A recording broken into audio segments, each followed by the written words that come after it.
You state your name. I'm Dr. Sonnie W. Hereford III. Your professional career. And I'm a medical doctor. Now, before I was a medical doctor, I was a farmer. And after I finished medical school, I started practicing in Huntsville. And I was the school doctor for Oakwood University, for Alabama A&M University. And then I taught at Alabama A&M for 8 years, starting in '61. And I taught at Calhoun for 15 years, starting in '95. Okay. All right. What is the year that you attended Councill High School, and what year did you graduate? Okay. Now, I started at Councill High in 1937, and I went there for 2 years, and then they built Winston Street School, and the students who lived on the north side had to transfer to Winston Street. So I transferred to Winston Street for the 3rd and the 4th and the first semester of the 5th. Okay. And then had to go back to Councill High for the 2nd semester of the 5th grade. Okay. And then back to Winston Street again for the 6th grade. Okay. And then re-entered Councill High in the 7th grade, and I graduated in 1949. Okay.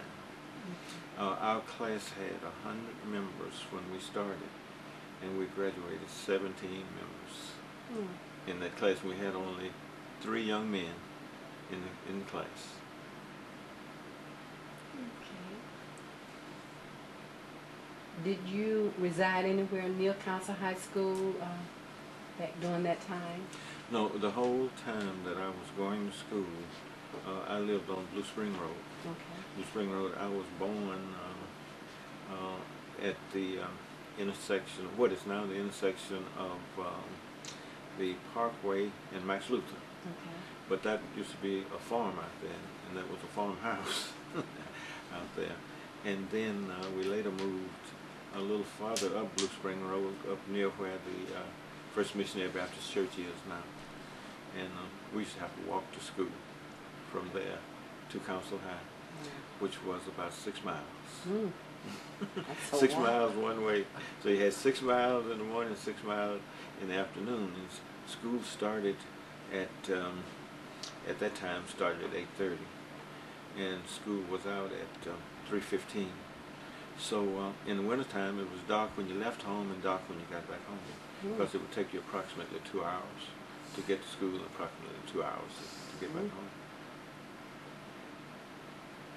Okay, how would you rate the education received at Councill High School?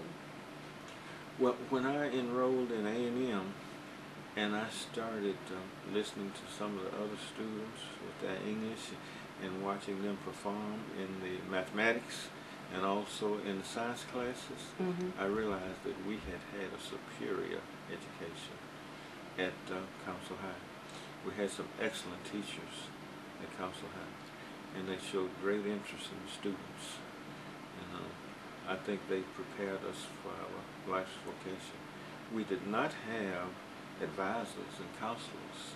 I wish we had, but the teachers just took it upon themselves. And when they found out that I wanted to be a physician, then a number of the teachers helped me to prepare to go into medical school. Okay. Were there any instructors who influenced you to a significant degree?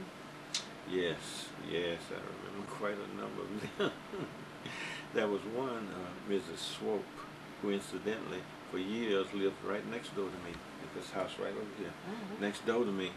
And she influenced me even at the time when I was at Winston Street School and at Councill High School in science and history. And then there was Mrs. Helen Fearn, whose husband was a dentist. And when she found out I wanted to be a physician, she was just so elated about that. And she helped me a lot. Coach Councill was my chemistry teacher, and I heard him mention several times that he was so appreciative of the fact that I would bring these chemicals from home. We would use them at the school. Okay, that's good. Coach Callum did more than just. Oh, Yeah, back you in can the share old a lot days, the with us. coaches were not just coaches. Mm-hmm. Now, I don't know all of the things that he did, but I can tell you the things that I know about. Okay, first of all, he was the football coach. He was the basketball coach. He was the baseball coach. He was the track and field coach.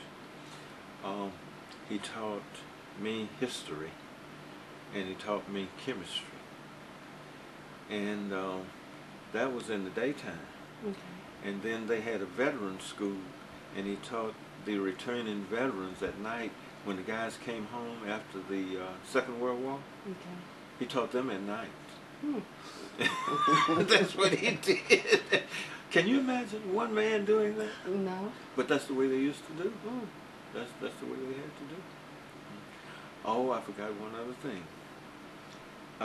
They did not have a lunchroom as such, but they had a little place where they sold candy and ice cream and things like that. And he was the head of that department. Oh. And I used to work for him. And my wife and I laugh about it now. She said, he never should have put you in charge of the ice cream. But those are the things that I know about. Now, there may be some other things that I'm not aware of. So I guess with there not being a cafeteria, all the children brought their lunches to school. We brought our lunch, and then there were some stores in the community. Kids would get permission from the teachers to walk to the stores. Some of them were just 1 block, and some might have been 2 blocks. And they'd get permission from the teachers to walk to the stores to get their lunch. But that's the way it was. And many of us did not have lunch. You left home about 6:30 in the morning, and you ate your breakfast before you left home. And then you didn't get another meal until about like 5:30, 6 o'clock. Yeah. You see, but that's the way it was. And some of us, when we took our lunch, we'd have maybe 1 sandwich or something like that, and then maybe drink some water or something like that.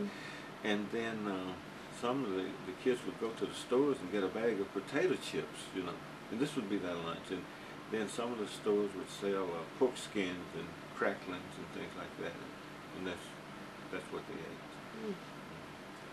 But I've never been to a school in my life that had a lunchroom, a gymnasium, a library, school buses. Never in my whole life.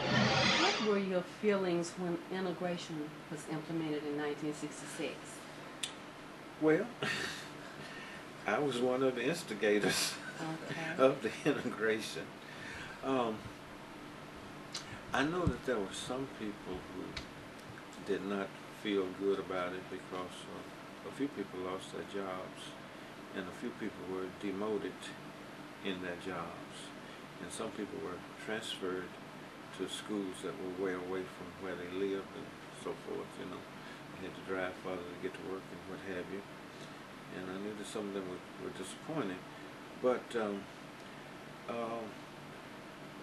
I knew that it was not going to be possible for us to have adequate facilities until we got integration, you see.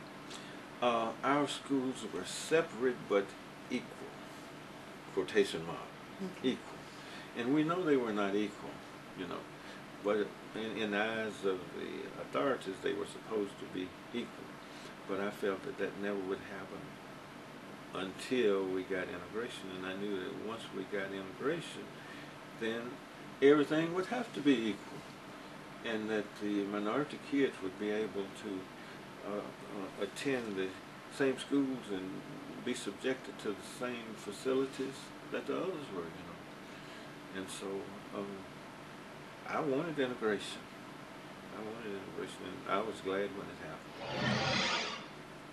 You had mentioned earlier, we were talking about when the schools were first integrated, you had mentioned 3 or 4 people. Would you share with us? The ones who integrated the school? Yeah. All right. Now, in the fall of 1962. Mm-hmm. Our movement started January 62, and by the midsummer, this was July 10th, 11th, and 12th, we had gotten the restaurants, the lunch counters, the ballparks, the skating rinks, the bowling alleys, the restrooms at the courthouse, and many hotels, many public facilities. We had gotten that integrated by the middle of the summer. So then we began to start to thinking about school integration. Dr. King had come and he had spoken to us in March, and one of his suggestions was that we start working on school integration along with other things.